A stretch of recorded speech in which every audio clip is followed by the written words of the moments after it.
Good afternoon, people out there in the world. We had a very interesting day today. We were supposed to do our first business trip to Cape Town, but not even after the petrol station, we got actually a call for a very urgent order that calls us actually to get back home. And this is the very good news. We can actually speak to Bridget Mojalefa from Kagisho Catering in South Africa, directly here from our office again and not from the road. Welcome, Hello, my hello, dear. hello. How are you doing? I'm very well, thank you. And how are you? Yeah, I mean, you have heard about a little bit of our daily story here. So it was a very exciting day. But nonetheless, I mean, we are happy to have you here in the studio with us today and to tell us a little bit about your story. I mean, when I saw first, like months ago, what you are doing, and I said, wow. That's really amazing. You do not only like decor and catering and stuff like this. You also do classes, right? Maybe tell us a little bit how that all started. How is your story? How got Bridget into events? All right. First of all, I am from Limpopo. Um, um, at a place called Bochum. It's very far. It's like 4 hours from here, from Pretoria. And my story started a long time ago. I think it was around 2006. I was pregnant with my firstborn son. My boyfriend and I had just bought a townhouse. My car was a year old and his was brand new. So when I looked at the numbers, I realized that actually we're going to struggle a bit at the end of every month. So we needed to have something that can bring in extra income. And then I said to him, I think we should open a small business and that we should go into events. He was very keen to join me. And because we were not Why married events? Can I yet, just interrupt you? Sorry. yes. Why events? But why this came into your mind? Like you could have actually said we open a nail studio, or I don't know what. Why events? I think at that time it was on fashion, it was trending. Honestly speaking, I feel like sometimes that I got into this industry by chance. So yeah, I think then it was, and for me, it was about quick money, just getting a little bit extra every month. It wasn't about passion or anything. I wasn't passionate about tents and chairs and flowers and everything. So yeah, we decided to do that. And because we were not married, we decided to take loans. So I took a loan of 12,500. He also took a loan of 12,500. And I remember there was a special for 25,000 of tents. You know those blue and white striped ugly tents? Those ones.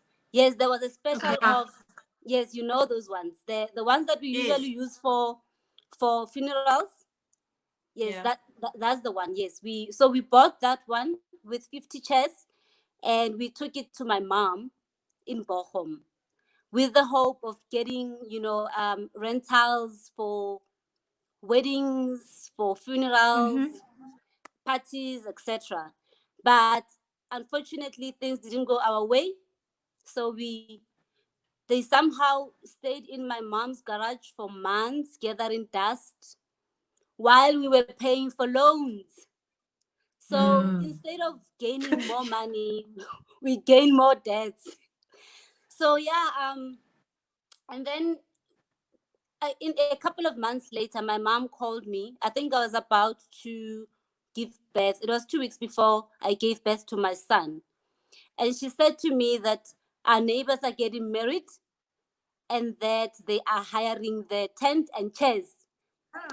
And yes, we were so excited because we knew we were going to get our first 500 bucks. Yes. And Okay. she continued and said that they actually want me to do the decor as well. That time I have never even decorated for 20 people, not even a baby shower.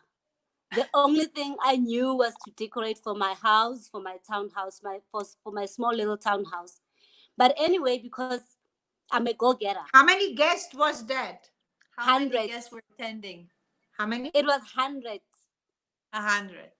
Wow. That's It was 100. intimidating if you go from 0 to 100. Yeah. Imagine. And they paid us 1,000 rand. So that 1,000 rand was supposed to be the rental for the tent, the rental for chairs, decor, flowers, draping, you name it all, everything in that 1,000. Oh God. But as like, you know what? It's okay, because obviously you have to start somewhere. So Yeah. I took it with both hands. I bought material for draping. I bought everything, including balloons. I don't know what I was gonna do with the balloons, but I bought balloons and fake flowers. And then yes, I went home for maternity leave. And then the day of the wedding came. I took my sisters, my cousin sisters as well, to the wedding. We worked throughout the night. I left my 2 months old baby. So we worked the whole night. We did the draping the best way we knew how. And you must remember back then, stuff like Pinterest and Instagram and Facebook, Yeah. they were not there.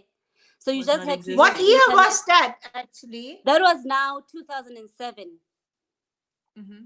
Okay. That was Yeah. 2007. We did the wedding. It was nice. I mean, according to me, I think I nailed it. If you ask me now, I'll tell you I nailed that wedding. So the theme colors were yellow, pink, and very bright colors. Yellow, pink, and purple, if I remember well. With the balloons and all of that. And guess what? The bride and the groom liked it. For me, it was perfect. So It yes, sounds like even you were surprised. I was. Imagine your very first wedding or event, and you make people happy. You make that day. Hey? Exactly. I still remember my very first wedding, and it sounds Yes. somehow like similar. And not purple, it was red and white, and it was I remember that very strange. I can say that. Yeah. No. It's as much as it was scary, it was exciting as well. It was very exciting, Yeah. and especially um, to see that you have made your clients happy. For me, it was the best. But unfortunately, it wasn't the best for everyone. I got one critic from a very close friend of mine, who said my decor looked like Christmas tree because of all the colors that I mixed on the decor and everywhere else. It broke my heart a lot. But I thought to myself, maybe there's an opportunity for me to go back and learn and try to understand the industry as a whole. So I looked for a mentor, someone who can put me under their wing and just show me all the ropes and everything. So I came back to Pretoria. I found this lady. Her name is Mauku Edith Bilani. She's based in Mabopane, here in Pretoria. And she took me under her wing. I worked with her at her weddings for free for a couple of months until I was ready to fly solo. But then she advised me to register the company, and then we registered Kagisho Catering. So my husband is my business partner. So the guy that I started the business with married me. So yes, He married you and the yay. business. Sorry. I Sorry, I said didn't get he that. married you and the business. Yes, absolutely. So yes, And why catering? Yes. When you came actually from the decor side, so I wondered just like how do you came actually up with the catering? you know what? And I think some people still do confuse that. When I registered catering, in my mind, I thought it was events. So catering for me, it was more like everything. It's now food, You decor, cater flowers. for people. Okay. Yeah. Aha. Little did I know that. But you know what? Everything happens for a reason. There was a reason why I had to name that catering, because I only found out after that I'm good in cooking. That's amazing story. Yeah, Like exactly. this is brilliant. And I like that you are so honestly answering this. A lot of people would have said, "No, I never talk about that because it puts maybe not a very good light on me." But I like that, and it makes you in a certain way so natural, so authentic, Human, and so human. Like, yes. I like this very much. I mean, like Thank really, you. I take my hat off. Like, No, and I mean it's a process. A lot of people they think now. I mean, I don't know. You have like 30 I mean, this is odd 30 years thousand, ago. like followers. It didn't come from nowhere. Everyone No. started. Everyone has a story. Yeah. Everyone like started out in their living room, out of their kitchen table. I don't know, Yes, from their garage at home. It's like nobody was like somewhere like or put on a pedestal somewhere. No, everyone really has a way that needs to be also told and a story that needs to be shared to also inspire other people to somehow come a long way. And I think that is something that you have also shown and brilliantly. And I think like hearing your story makes you much more like likable in a way, like I mean thank I you. didn't even know the story, but it just makes you so human. It's brilliant. No, thank you. I think I was very young then. I was naive. I didn't know much about this industry. Honestly speaking, I wanted extra money. For me, it was more about money more than anything. So anything that can bring in money, I was like, yes, bring it on. So yeah, yes. Now carry on, carry on. I will ask you a bit later. Just carry on. Okay, so yes, after we registered the company, Kagisho Catering. So by the way, Kagisho is my first son. That's his name. So the business was named after him. Oh, And wow. I know most people call me What Kagisho. a legacy. I also named our company after our daughter, and the company is actually that young, like Okay. her. So we have been like the name and like since she was born, because I at the time we also started our first business, and I didn't had any name better than her name, so that's why we actually called the company like after her first name. And only like in the flower trade or for the events we are adding the trading names, as Yes Exclusive Flowers or Yes Exclusive Weddings and Events, but the official registration is under her name.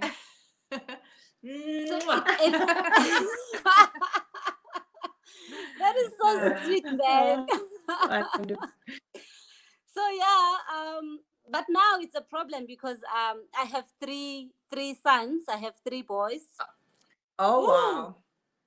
So and yes, none of their name is catering. Sorry. And I said none of their second name is catering. None. Imagine. So they're busy asking me. So where's my company? Yeah. So where's my company? So, but yeah, it's one of those things. The company is named after him. But we are for sure building a legacy for all of them. So yeah. Are they involved now in the business? Sorry? Are they involved in the business? I mean, are they, when you say, like, how old is your 13 years? I mean, it's 13. young, right? Okay. The big one is 13 and the small one is 7. we're starting to make them work now for their money. You know those little airtimes and data. We make them work for them. Yeah. But this is the way how Do I mean. you I remember? remember. Yes, Do you I remember? didn't get a lot of freebies. No. But this is by the end of the day. I think, particularly when you have entrepreneur parents, Yes.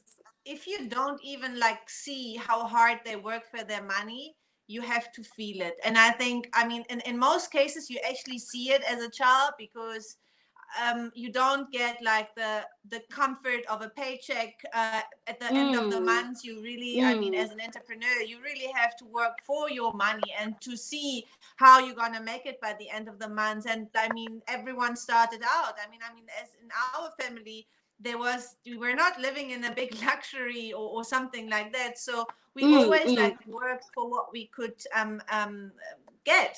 And I think as kids, and I mean, I remember that when I was small and young, I said when I wanted to have something, that I said, well, let's just go to the bank and get money, you know. But it doesn't work like that, you know.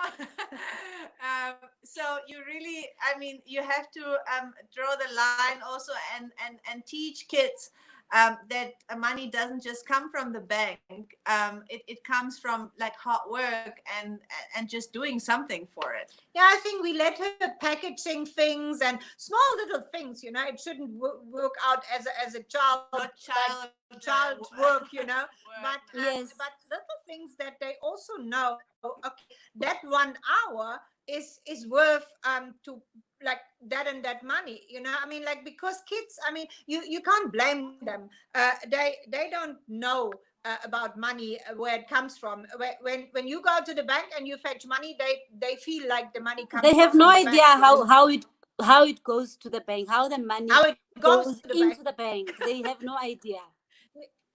Exactly. So that's why it's on all of us. And I mean, I remember one day when she was a bit upset with me, and said she will never ever become an entrepreneur. Never. I said that. Look at her Because I now. saw how hard it is. Yes, I Look saw at how her hard now. it is. I always heard my parents like work for the money and work for what we could afford. So for like in the beginning, obviously as a child, I mean, I went to university, I went to other for like work for other companies.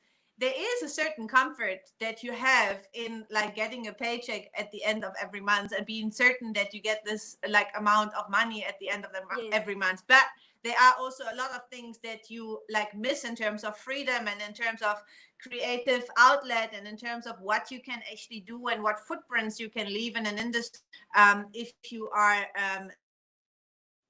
not an that is obviously the flip side of the coin, and not everyone is made to be an entrepreneur. And I think it has a lot of like to do with your DNA, how you tick, how you envision things, and how you want to be a leader in your field. And I mean, I had a True. very good role. So that's why I am now here, and and I love what we are doing. And obviously, like following people that have the same mindset is always great. And that's why it's also beautiful for us to see all of your stories, all these stories like that you tell, you know. I think like somebody asked me the other day, are you going to make a book out of it? I think no, I haven't thought about that, but maybe this is maybe a good idea, because these stories are so unique, you know. They show how different people come from different backgrounds. You know? Yes. I mean, like you right now, you have come a very, very long way. I mean, this is just what I can say from where I'm standing right now. So tell us a little bit about, like, I mean, the type of events now that you are doing. Now, So I wanted, before maybe you answered this one, I wanted to know, you said like 2 times you said it, and I wanted to see like where the twist comes. You said you had no passion or no like love for flowers or for whatever at the beginning. But now I can see you have a lot of passion. When was that twist and or that change? Twisted. How did it happen? Okay, so after I've registered the catering company, I've also registered for on the DTR, the Department of Trade and Industry, their database. I registered on their database.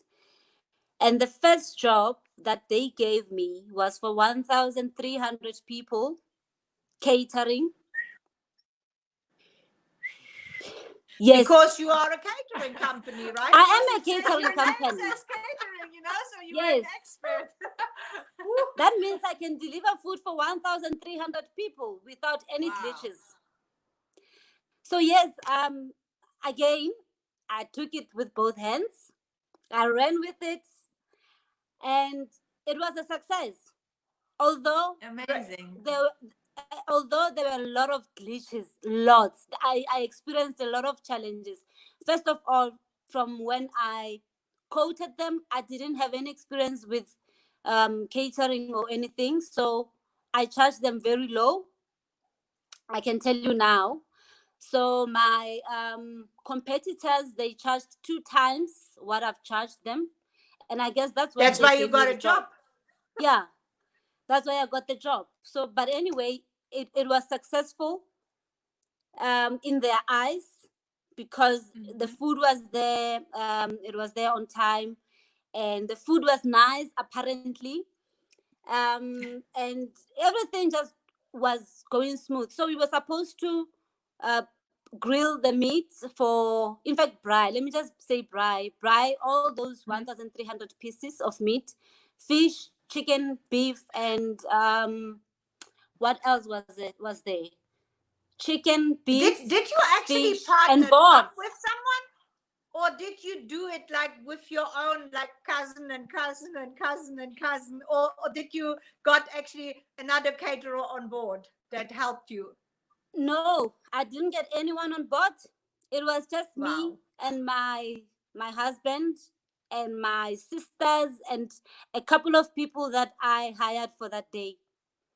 So I even Amazing. that I didn't have any experience in cooking. I have never even, you must remember, it was just like my first. So I didn't have any sort of experience. But And I anyway, still hope for you because she has also no experience in cooking. But so then I feel she's not hopeless. 1,300. I don't know. I would. You, that is a story. I was going Unbelievable. crazy. Honestly speaking, I was going crazy. I don't know how I did it. Even myself, when I look back, I you know what I say to myself, this can only be God, nothing else, because Wow. Well, and you are I a mean, go-getter. I mean, this is also. Yeah. I think you have something in you, like already when you say from a very young age, that you take an opportunity and you see where there's maybe a door that needs to be opened, that is just slightly open, and you need to walk through it. And again, not everyone has that. Like you really need to have the character to just also like run with opportunities and make them your yes, own, and just like also own them, and say, this is me, I can do it. And I mean, what a reference up, like, for just having the name, basically, getting such a job, and Because of like, undercover. and leave the finance aside. But I think I mean, if people don't have trust in you, because finance is not everything. Payment is yes, not true. everything. If people don't trust in you as a person, you can be cheap, you can be expensive, you can be whatever the case may be. Yes, But if you don't have the personality that sells your services or the products that you are offering, you will not win. And Never. I mean, remember So, what Vicky Crease? We spoke to Vicky Crease yesterday. I mean, she is also an yes, icon in the food and event industry, and she said somehow similar the same. She said she had her first client, and she had actually also no clue about these some hundred of people, but her mother told her never to yes, say no, and so she yes, said yes, we can do that. And I mean, this is like how we all do. We get first to order, and then we actually have to see how we can execute. I mean, that's an entrepreneurial that's the secret. approach. I think, yeah, and I think you don't have to be scared. And I think that is what what maybe the message should be to young entrepreneurs. Don't Yes. overthink things. I mean, you have to think carefully. I don't want to make it too much as a joke. You have to be Yes. careful. You have to get some knowledge, experience whatsoever. But somehow to start, you have to jump over the bridge, just like to say, okay, let's just do it, even if I don't make money, but I have the experience now to maybe see what is right and what is wrong and what I have to do and maybe not to do. Yes. Absolutely. You just reminded me of my own entrepreneurial journey. So in matric, I was doing people's hair in my mom's garage. So I opened a small little salon in my mom's garage for extra money. See, I've always loved money.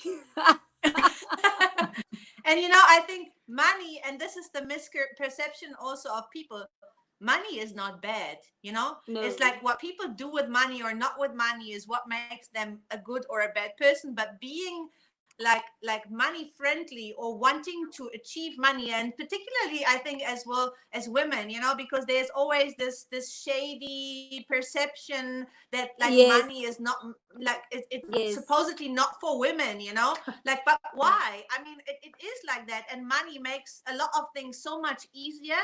If you do business in an ethical and in a professional way, then please, money should come. I mean, it should be a natural process. The more effort and the more time and the more things you put into a project or in a business, the more money should come out. That is the idea of a business, right? Yes. You know what? Money is not a problem. The main thing is to be able to provide like excellent service to your customer. Mm-hmm. That is Yeah. the most important thing. Money will follow, honestly Yeah. speaking, jokes aside. So, That's um, right. yes, so you must be able to provide good service to your customer before you can even start thinking about big monies. But when your we took a U-turn from where you came, so that came now with the catering. Yes, so let me try and cut it short. So after that event, um, I started getting more popular at the DTI. They've got over 1,500 employees with different sectors within the DTI. So word of mouth is what actually sold me. They started telling each other, and so yeah, each time they had events, they will call me for their meetings, for their conferences, for their trainings. So I was very busy. Another time I was working for Coca-Cola. So I did electrical Okay. engineering. Yes, I did electrical engineering. So I was working for Coca-Cola. And I was working shift during that time. I was working shifts. So when I had an event during the day and I'm working afternoon shift, for example, I would knock off at 11 o'clock, get home, start peeling, marinate meat, prepare the food and everything, sleep for a couple of hours, and I'm talking like 3-4 hours. Very early in the morning, I'll wake up and start cooking, and then I'll drop off the guys at the event, go to work. When my husband knocks off, he will go and collect the stuff. And we worked like that for years. It was very tough. It was very tough because my first two kids are 1 year apart. So it felt like I was Mm-hmm. forever pregnant. And Mm. with twins, it felt like I had twins. So after we cooked for years, I think it was until 2015. But in between, I had small little events here and there with weddings once in a while, maybe like once a year or so, if I remember well. But 2015, I was tired of working for the government. You know how the government Mm-hmm. works. Their payment, they're always delayed, Yeah. and if your business is not strong enough, it will definitely struggle, if not collapse completely. So 2015, I was tired of cooking. Like, I was tired of doing corporate events.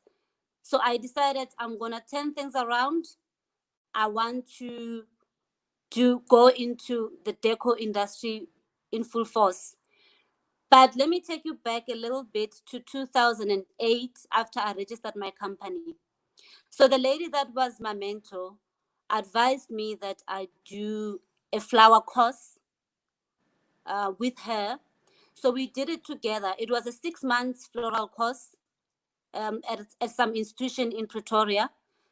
And because I was working full time, I was attending every Saturday. So I did. That is the only course that I did for flowers. I was very lucky to be taught by one of the best in South Africa. Her name is Helena. I don't know if you know her, but she's a very, very good lady. And so yes, she was very creative. And I think that's where I learned the creativity from. She was not scared. So yes, she was very creative, not scared to take risks. So each time I see her doing an arrangement, it was just amazing. It was just amazing. But between 2008 and 2015, remember, I was doing 80% catering and 20% deco. Each time I had an event, I would call a florist. Can you imagine? And it's because I didn't think, one, I was good enough. I wasn't confident, and I thought I was not fast enough. Remember, when we are in the event industry and everything, it's about time. So you don't necessarily have the entire day or the entire night. So for me, it was more about productivity. I needed someone to look after flowers, especially because sometimes they would call me for catering, both catering and deco. So I would have to get him to do the flowers while I'm looking after deco or catering. I did that until 2016. So 2016, I had an event. I bought flowers, and the guy didn't pitch. The florist guy. I know about that. I had that Yeah. once.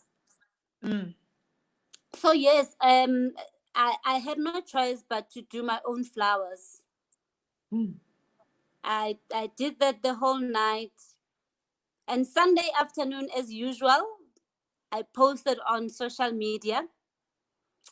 And voila, people loved my flowers. Amazing. And that just gave me courage to do more, to continue, to keep pushing. So after that, I started doing my own flowers. I never called him ever again. Ever. I never called him ever again. So No, I I just mean, that is continue. also a no-go, honestly. Like, you cannot, as a service provider, this is absolutely a no-go. You cannot show up on an event that you are booked. Whatever you do, whoever you are work with, this is a no-go. Yes, you have to make a plan, and this is the service that everyone expects from you, and this is what you're paying for.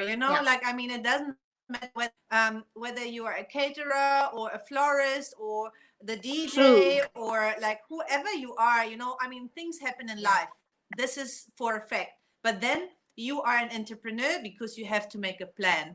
Like, you have to, I don't know, like organize a colleague, like whoever it is or whatever is the plan, but you cannot just not show up and like let people that are counting on your services and your expertise and your professionalism like leave in limbo. This is just a no-go. But I mean, for you, for the better, but like in the moment, I'm sure like a lot of those F words went through your mind. Yeah. And you know so what? I think that is and but again, this is what is pushing people to go further. The more people are disappointed by others, the more it pushes people to go and find their own limits, and maybe even find something that they never thought they would do, just because there was a time you had to do it. I mean, no one else was there to do it. So you work through the night, you work into the morning, you have again 2 hours sleep, you wake up, you stand there, and this is Bridget, and this is who she is. So this is the entrepreneurial spirit, actually, that keeps you surviving, and anyone who is doing it this way. Yes, you're 100% right. I was so dependent on him, and I don't think if he came that day, I would be where I am today. Because after then I just grew from strength to strength. Maybe you should send him a bunch of flowers and should say thank you. I think I should do that. So yeah, and I think 2 years later, I saw this lady at the market, at the flower market, and she stopped me. It was the first time I saw her. She stopped me and said, are you Kagisho? Because most people call me Kagisho. I was like, yes, I'm Kagisho. And then she said, please teach me flowers. Teach me how to arrange flowers. I'll pay you anything. Listening to her, listening to her words, and I just felt some desperation in her. And then I realized that there's actually a gap in this market, in this industry. A lot of people want to know flowers. They want to know how to arrange flowers. And I think there were very few places where you could go and learn flowers. So I grabbed that opportunity once again. I started in my garage with just 4 ladies who actually just trusted me. I don't know how that was even possible, but they did trust me and they gave me a chance. And I'll forever be grateful to those ladies for trusting me. And I mean, when I look back now, I feel proud. I'm really proud of myself because I have come far, and obviously the sky is the limit. The sky is the limit. That's early true. this year, I did my first masterclass. It was a success, and I'm looking forward to the next one.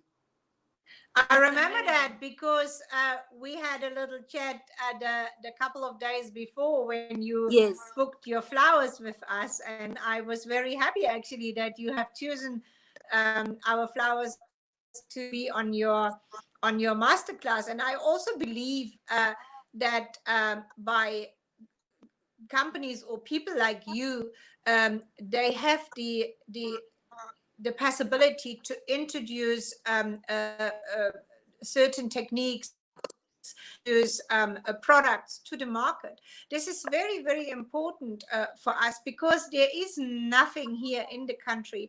For example, what we know from Europe, there is Europe to become, I said it a couple of times before, you have to have a 2.5 years professional training to call and an exam to call yourself a florist.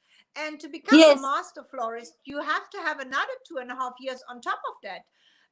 So in total, to become a master florist, you need about 5 years of training and practical and theoretical knowledge.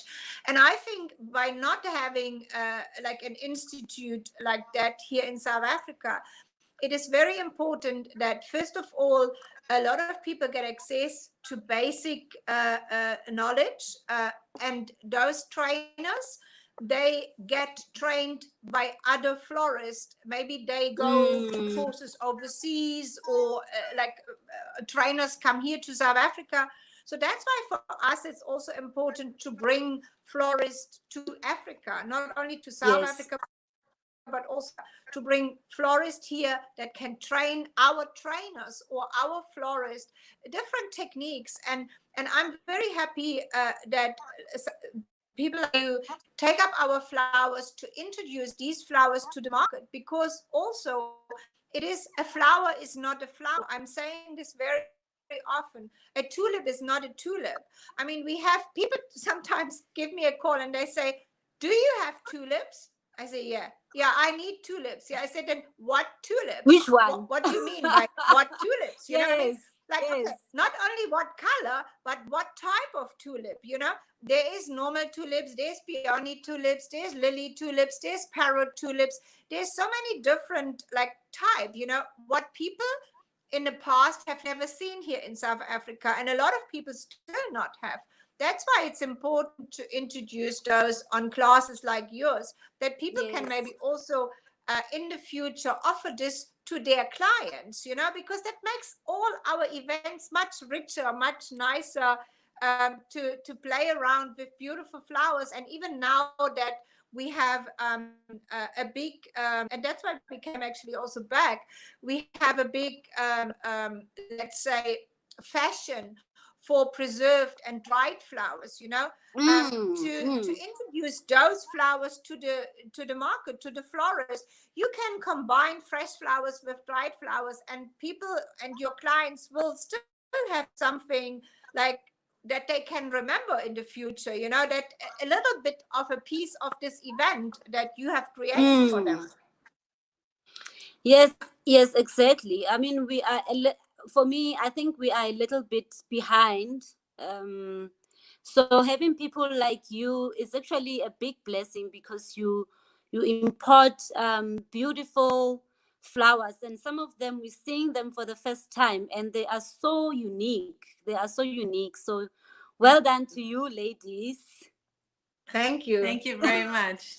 Because we have a big passion, you know. We started a little bit opposite like you. We started with the and now we make money out of that. Oh yeah. Both ways work, as we can see. So people, don't be Yes. scared. You can start either way or. Yes, exactly. So tell us So maybe yeah, now that we, Yeah, I'm sorry. sorry. Yeah, no, carry so on. yes, that is my story. And so I've been doing those classes, for the flower classes, for it's now my third year, right? 18, 19. Yes, it's my Yes. third year. It's my third year. And people have been asking me to teach them table setup. So yes, I've decided to introduce it now. So I'm going to start teaching deco classes, just like a simple setup, but with all the event planning, the styling, the different themes, logistics, like the whole event planning thing. So yes, I'm really excited Okay. about that. That sounds amazing. And whenever you want to have a class with dried and preserved flowers, just let me know. We can offer you really special conditions for your masterclass. Yeah. I will definitely do that. I will most definitely do that. We even today we have, I don't know if you have seen on our Instagram, normally I don't make a promotion for our own products when we talk to other people, is actually not nice, but just because you said that, we have actually received a trail of about 1 meter 20 or even longer trail of soft pink asparagus. You must actually have a look. This is just amazing. And can you imagine how beautiful things you can actually Wow. do with us? I mean, I'm even like excited myself. My hands are But itchy. maybe, My hands are itchy. They want to touch that yes, asparagus. Exactly. Oh, Yeah. yeah, I'm sure it Yeah. will look very nice. I think a lot of people are missing events, and I mean, this is maybe now where we come again to your business more, and to your story. We are living in quite uncertain times. Everyone who is sort of in the events industry, I mean, we know also that there are some other industries that are very hard hit, but this is our industry that we live in and that we live from. And it's been quite difficult for a lot of people involved. I mean, from Yes. venues to photographers, videographers, DJs, decorators, catering companies. I mean, everyone is in Yes. the same boat. Um, Tell us a little bit about your situation right now. Maybe also, I mean, you're saying you're thinking about a class.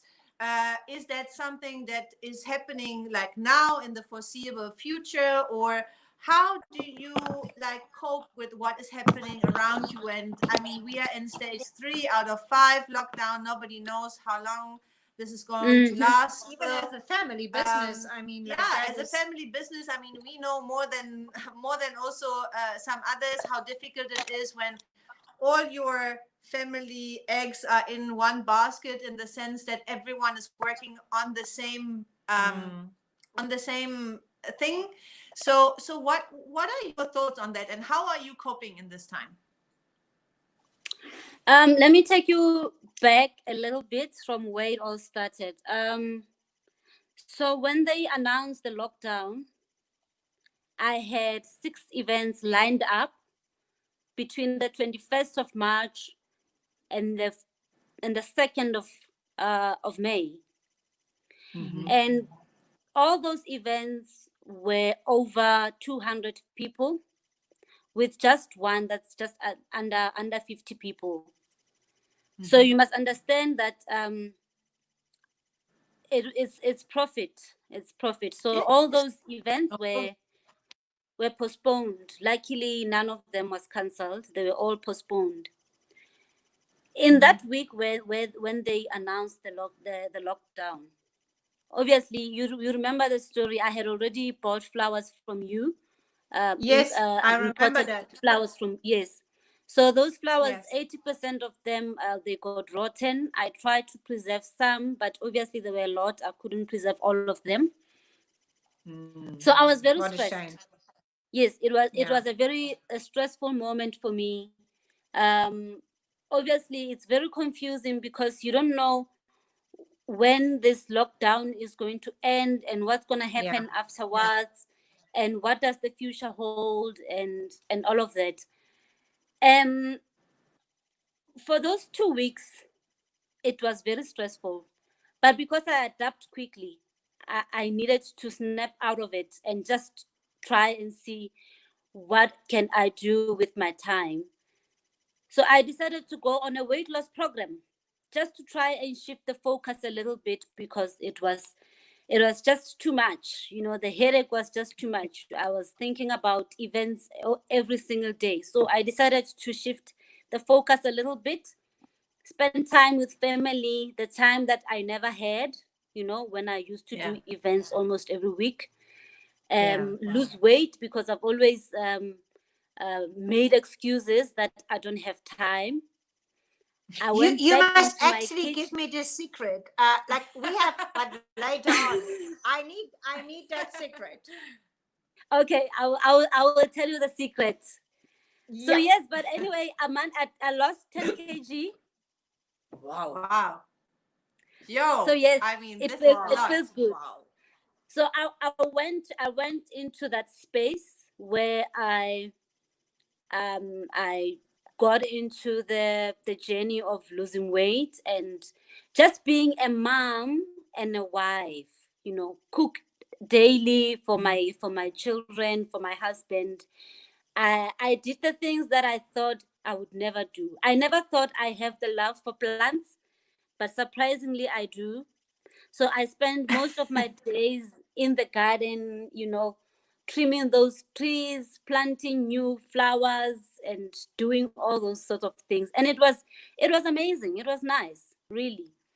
Yeah, And yeah, when they opened the market on the 1st of May, I I, I was still in that space, and I thought, this life here that I'm living, it's so dreamy, it's nice. So I'm still comfortable. I don't want to go out there, yeah, because I knew that once I start, it's never gonna end. I'm yeah, gonna go back to my busy schedule, and I was still enjoying that life of spending time with family. I mean, we would play board games the entire night.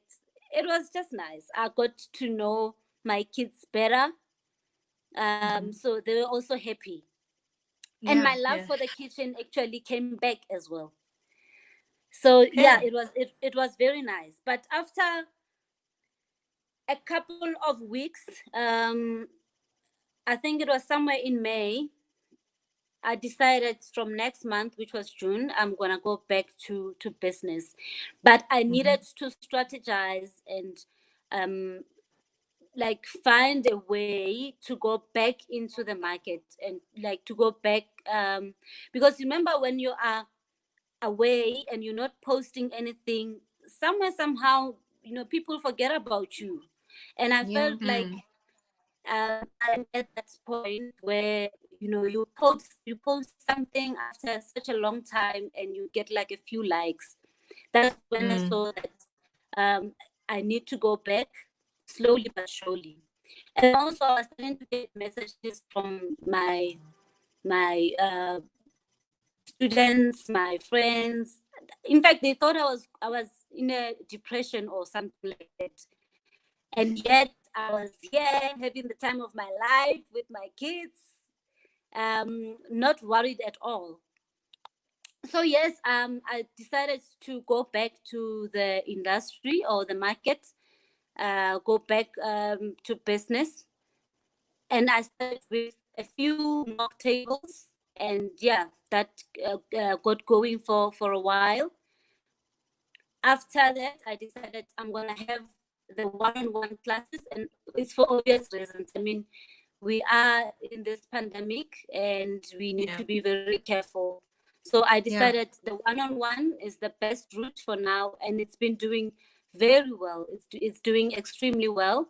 Hence, I want to introduce the decor classes, and it's also going to be the one-on-one classes. So yeah, that's where I am right now. And obviously, I How have people, when you said the one-on-one classes, sorry to interrupt you, I just wanted to let people know how they can book you, or tell us a little bit, like maybe is this possible to say, like how much people have to pay for that, like what is it, what you offer, maybe just to get people to know about that more. All right. We have a basic cost of 4,500. And it's in there, it's bridal bouquets. It's both the traditional round and the cascading one, the teardrop one. It's a round posy and normal posy.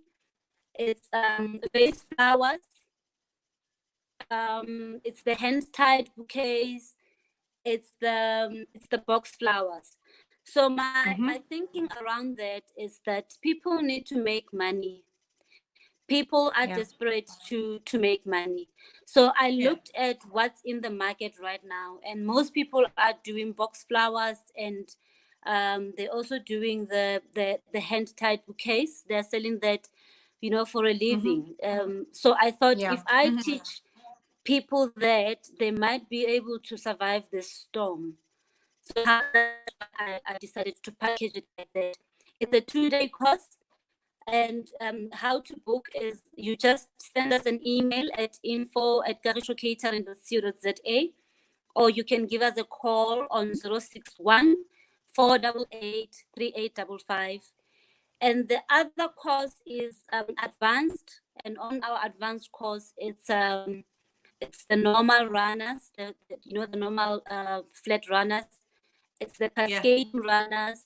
It's the candelabra poses, where you get to wrap the candelabra with flowers. It's the backdrops, so it's a little bit advanced. So it's the backdrop, and what else is in there? So yeah, I think it's those ones. I can't remember the last one. So yes, both of them, you can book them that way together with the decor class. Okay, wonderful. That's amazing. And can I just say, I mean, obviously, I hope that a lot of people are interested and inquiring, because I mean, what I hear is you want to help people to help themselves. Yes. which I owe, and I see such, I call it even initiatives, or even courses like that. But just going like one step back, I want to tell you, and I think maybe everyone feels the same, but maybe is ashamed to say it out loud, is people who are entrepreneurs don't have to feel bad about taking time for themselves in the pandemic that we are facing right now, and spending more time with their family and their friends, because everyone who has been in the events industry, and I mean, you say you have been for the last 13 years. I don't even want to ask you when was the last holiday that you took, but I think it's clear for everyone in the industry that we are working when everyone else is celebrating. We are working on weekends, on public holidays, after hours, like from weekend to weekend. And we usually, I mean, as entrepreneurs as we are, we usually don't take off. You know, we don't take the time off to really also re-energize and like get the batteries recharged and do all of that. And I think right now in a forced environment, almost like, I mean, we are all forced to just like stay at home. It was not a Yes. plan of ours. It was not something we asked for. But I think in a way to embrace it. And I also know that for a lot, it's financially not possible. And it is like a very difficult time. But if someone can do it, like right now is the best time to actually do it and not feel guilty of like not being productive in the sense that we all like have been used to before.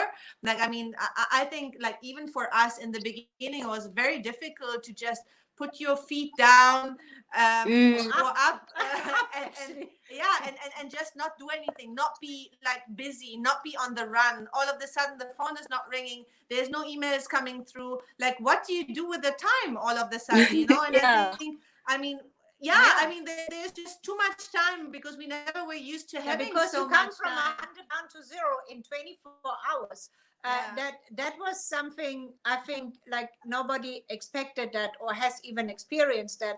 And to everyone that we actually had talked the last couple of months, to all the entrepreneurs, they all had actually expressed the same feeling, that we all feel in a certain way guilty to take time for us. However, we enjoy to be with the family, to enjoy to see our kids with different eyes, to make food like in an extensive way that we have never Yes. time before for We are ourselves, We not are all for bakers anyone else. now. Yeah. Yes, we are all Another bakers very now. way to go forward. Yeah, but on a serious note, our industry has been hit, the hardest. And I know there's a lot of people out there that are very frustrated. They don't know what to do. They don't know where to start. It's really difficult. It's really difficult for them, and it pains me, because you know what, nobody should go through that. I mean, it's frustrating. It's really frustrating. So yeah, I just want to say to them, if they are watching, I want to say to them that they must hang in there. But mostly they must just go back to the drawing board. Just try and see what they can do in the meantime to bring in money. There's no use Yeah. to sit at home and feel sorry for yourself. It's not going to help. Stand up and do something. Exactly. Exactly. Oh, Yes. Bridget, I thank you so much. I think this is the final word, cannot be topped with anything No. else what we could say. I actually feel very honored that you have shared your story today with us. Yeah. That is a like I would call it, it's an African success story. It is like a lot of like it is a learning curve of itself. It is a lot of fun. It is a lot of tragedy, but it is a story on its own, coming from Humble beginning. yeah, humble beginnings, and even being very like humble, like even now to tell people what You have gone through. yeah, you have gone through, what you share, your story, what makes people actually relatable, you know, like I mean, I Yeah. think there are a lot of people out there that can relate to your story, Yeah. you know, and I think that's why we love this platform, and I can see there are a lot of people who know you, who don't know you, who are a fan of you even though they have never met you, and I think yeah, your story is just brilliant for people to just also get hope. And I think, as you said now in your last words, and this is why we also do it and why we also take the time to do this, we want to give people hope and inspiration that even the dark times that we are in all right now, there are silver linings at the end of the horizon, you know.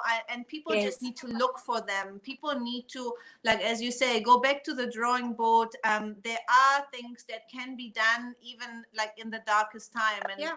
like you have yeah, you have been an example like no other, and I'm glad that you took the time to speak to us today. Yeah, and I always, maybe I can just finally say, I'm old enough to say that I have went through a lot of things in my own life. You know, I had ups and downs, but also I had a lot of times where I had to make a plan. And I'm always saying, I got my best ideas, and I made the hardest decisions for my company or for myself in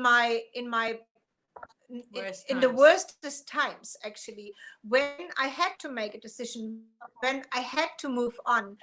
That, like, looking back, this brought me or my company one step forward.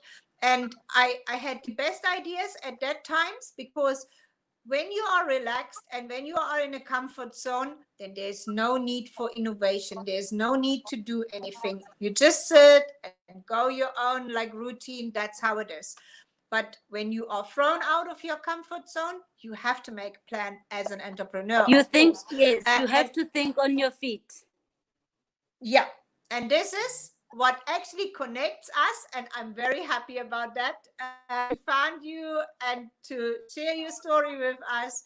Wonderful story. I'm glad we heard it. Thanks a lot. I wish you all the very, very Yes. best, and lots of one-to-one clients. And when the event industry is up again, lots of clients with hundreds and thousands, and I don't know how many people, with cooking, with flowers, with everything that makes an event beautiful. And I'm looking forward to your next class. And whenever I can help, here we are. And you look fantastic. Yeah. Oh, thank you. Thank you very much. Thank you very much. And thank you to everyone who took their time to watch, my students, my friends, family, friends from Facebook and everywhere in the world. Thank you very, very, very much. That's great. Thank you so much. Stay Likewise. safe. All the best to your family and take care. Thank you. Bye-bye. Bye, Bridget. Bye. Thank you. Bye-bye.